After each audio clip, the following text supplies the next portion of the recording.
So I had to separate this update from the other ones because it's pretty wild. Bushiri is back mocking Mboro concerning him being in jail right now and the entire hojaz that's happening over there. And also, Mboro now apparently has another video of him and the Panga business and the whole Nanhwa. And we're going to talk about both, particularly these particular stories or these particular two updates individually. So I'll play you the video of Bushiri. We'll listen in. What does he want to tell us? Because it sounds special. It's Hambaganj. But then they had issues. And so we're going to talk about both those particular updates. It's the reality show with the daily Christian commentary videos. Done today. To be done. In the pinned comments. I now speak with commas. Today. Commend me for being unique.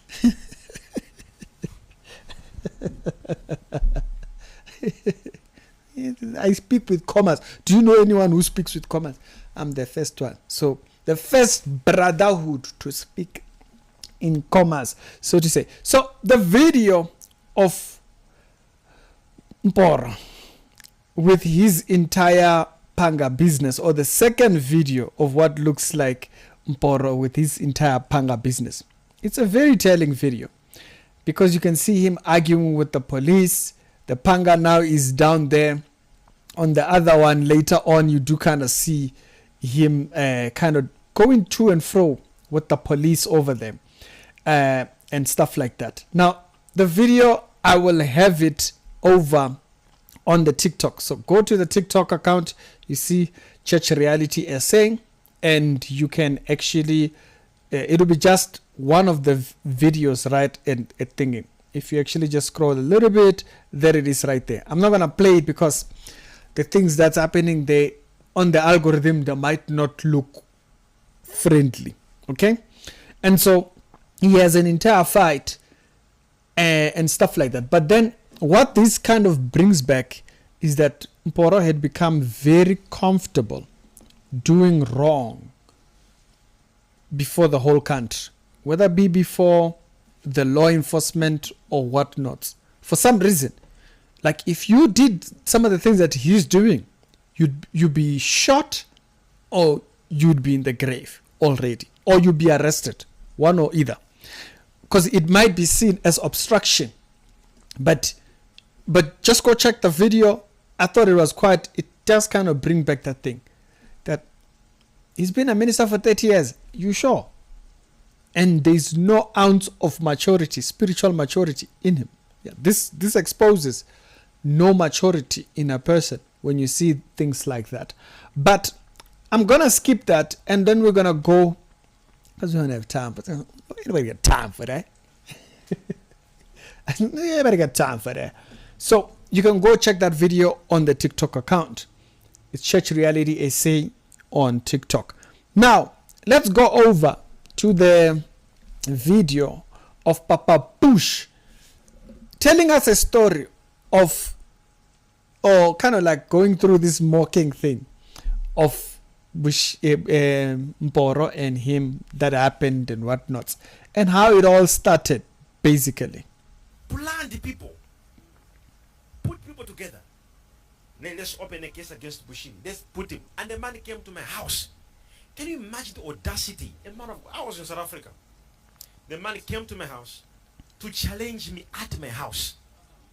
To tell me on my face, I will make sure you rot in jail. I said, what's the problem? He says, I want you now to go to TV with me and apologize to me. I said, okay. I'm in a foreign country. I went on TV. It's there on YouTube. I want him to say sorry to me on TV. I said, I know I'm apologizing to him. I didn't even know what I was apologizing. The man said, I just apologized. He just apologized. He doesn't know. Otherwise I'll be in hell. I said, I'm sorry. I go home. The man said, no. He comes with the panga knives at my house. Oh, so now, Bushiri says he had a Panga situation with Mboro. Interesting that he's mentioning in this Panga business now, that we have Panga business in court. Interesting. All along he has never mentioned this. I said, what's the matter? Then he comes from a house, he's going home, he gets into a restaurant in a McDonald's. He says, I want food. Then Oh, I think I remember the case he's talking about. Because I was wondering which one. But he didn't have Pangas that day. Did he? I don't know. It's the day when he went to Nando's and Nando's refused to serve him because he was so entitled when he got there. as he's waiting, he says they are taking time. He says, you, Bushiri has sent you to delay to give me food. The man begin to fight everyone at the restaurant. And the man succeeds. Has a meeting. He even goes on Facebook. You will see Bushiri tomorrow will be arrested. My leaders went to his house to say, what is the matter? We arrested me and my wife. We're in prison in there like this. The man, when we came out, he came. Okay, now wait. Bushiri is being dodgy here. You were not arrested because of Mboro. You were arrested because the cases were thingy. It was not this up and down. It was a response to cases that were there. It's not Mboro that did that. Okay? At the time when you got arrested, Mboro also had his up and down. But it was not because of him. Okay? Context. House to look at us. You see how powerful I am? I can actually cause people to put you in prison. Okay, he says that happened at his house. But I'm just saying, there were cases that were lodged at Thingy, and then with the 100 million case. It was not the people that Bushiri Mboro was going up and down with that were Thingy. That was another scheme. But there was the 100 million scheme. That's what got the man them in jail. And also there was other cases concerning, forcing oneself and all those things. So, right. Context. You are powerful. I came here to Malawi. I also went to the prayer mountain. I also spoke to the people I know in heaven. I said, put him where he put me. And I'm talking to you now. That man of God is in prison now as I'm talking to you. Who was fighting me in South Africa? He's in prison. Where he wanted me to be, that's where he is. He just woke up in the morning like this. I need to cause trouble. I don't want peace. I want war always. And so he brings up the meme there. And so, of course, there are details from his own side and stuff. But I do think that he does this a lot. Bushiri does this a lot. Where he kind of he makes everything sound like everything was connected. It's not always the case. The coincidence is that Mboro had the people that were crying towards him that they were owed monies. That was a separate thing. And then the 100 million case and the case of people saying that you had forced, that was a completely different thing. That's what got you arrested. It was not Mboro and whatnots and stuff like that. And so both particular videos, like I've said, some of these people you can't use as an example. Because what example do you learn out of these mandems?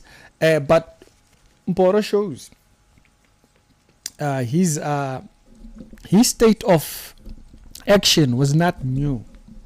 That's the kind of thing that you actually kind of see in this, is that his state of action was not new. He had gotten himself used to behaving like this.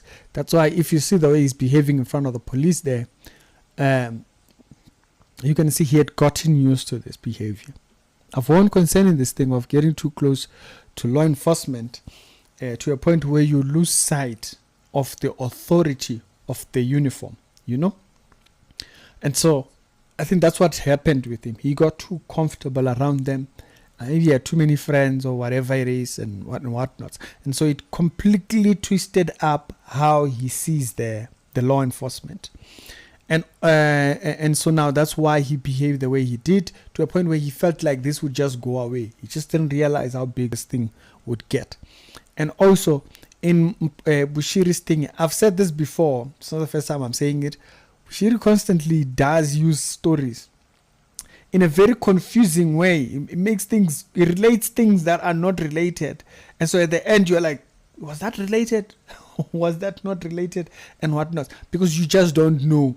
At the end, the way he tells stories sometimes, it doesn't sound consistent. Like I say, it doesn't sound consistent, because when I listen to it, it sounds like, wait, that was a different thing, that was a different thing. But hey, what do I know? It's the Rick Reality Show with daily Christian commentary videos. Other episodes down today will be down in the pinned comments. Personally, this is why I don't trust them people. Don't trust them niggas over there. I don't trust them niggas over there, because they have shown themselves to be dodgy, as I stated in yesterday's episode talking about Passion Java and Papa Bush.